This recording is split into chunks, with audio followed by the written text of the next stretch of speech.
Hi, everybody. Welcome to the second segment, episode 288, Sold with Updike Pugh. I'm Jeff Updike. And I'm Weston Pugh, and we are going to talk to you today a little bit about what is happening out in STRs. And STR stands for, as you see here, short-term rentals.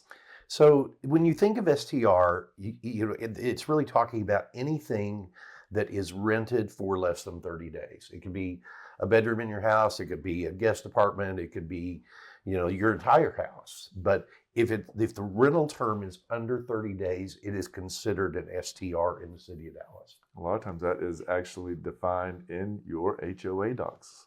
If you're in a condominium or an HOA, yeah.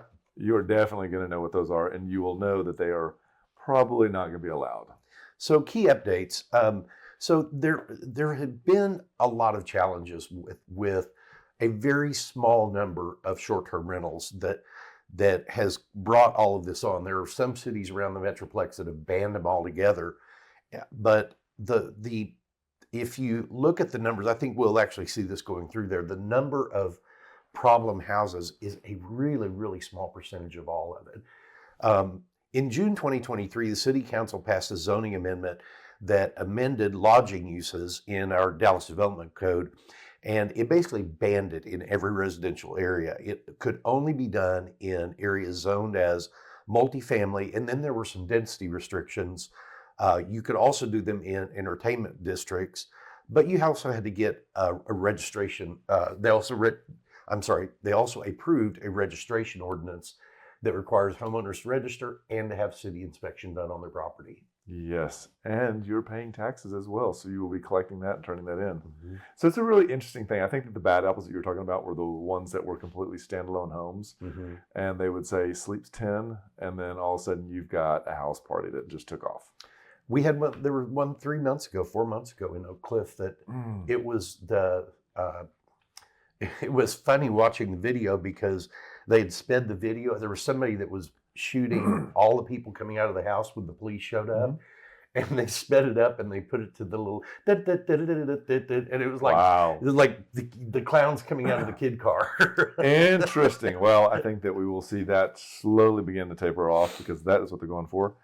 So are there benefits to your neighborhood? And I think that this seems like it would be odd, but there really are. There are some good benefits to these. So one of the things that I really like about using short-term rentals when we go anywhere, like we went to Market Days in Chicago, when we've gone to Palm Springs, we've rented an Airbnb, and I really like the experience of being home away from home.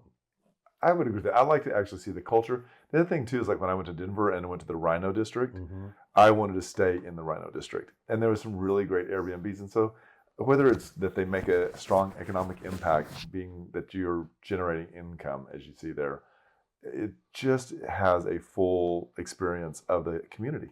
And so many people that work from home now can have the opportunity to travel. This works really well for them because they can choose their destination and they can go for a week or 2 weeks or 3 weeks and still do accomplish what they need to accomplish, but lots of times it's kind of an affordable getaway.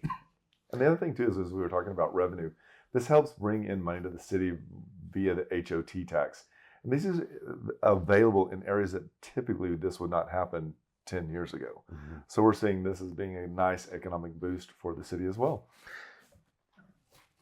So do short-term rentals affect property values? Yes, without question. Yes. Tell me more. I would love to hear what you think. Because if you build I'm going to use another 3-letter acronym. Okay. Lots of TLAs and the RE. ADU, accessory dwelling unit.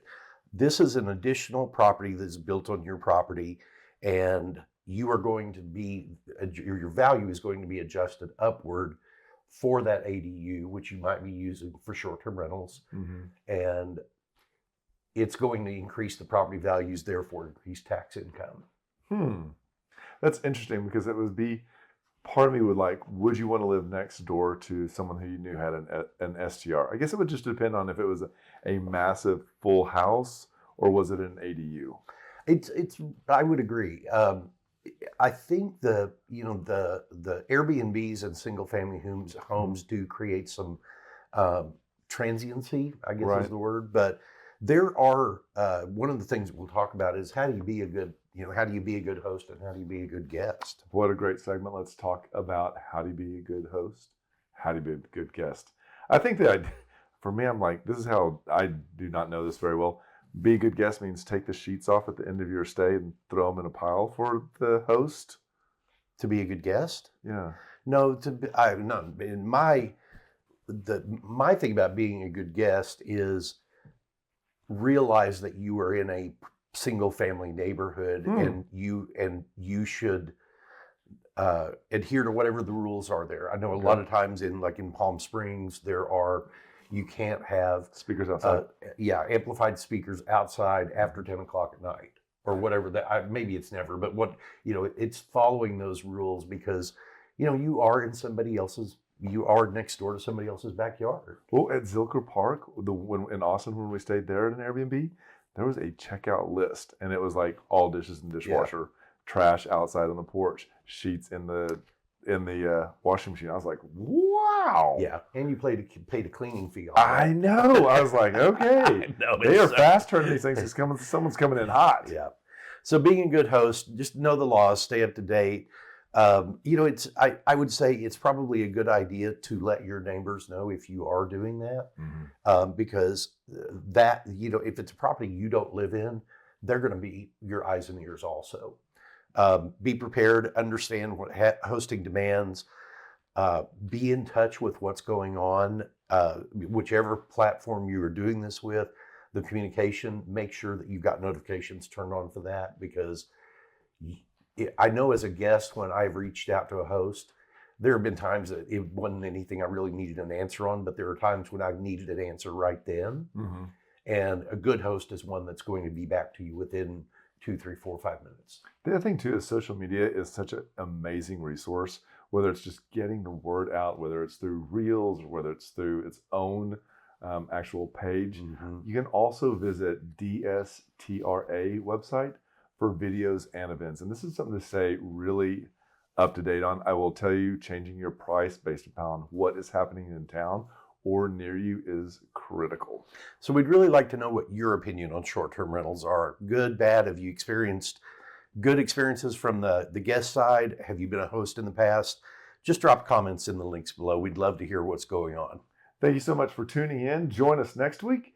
And just remember, we want to be realtors for life.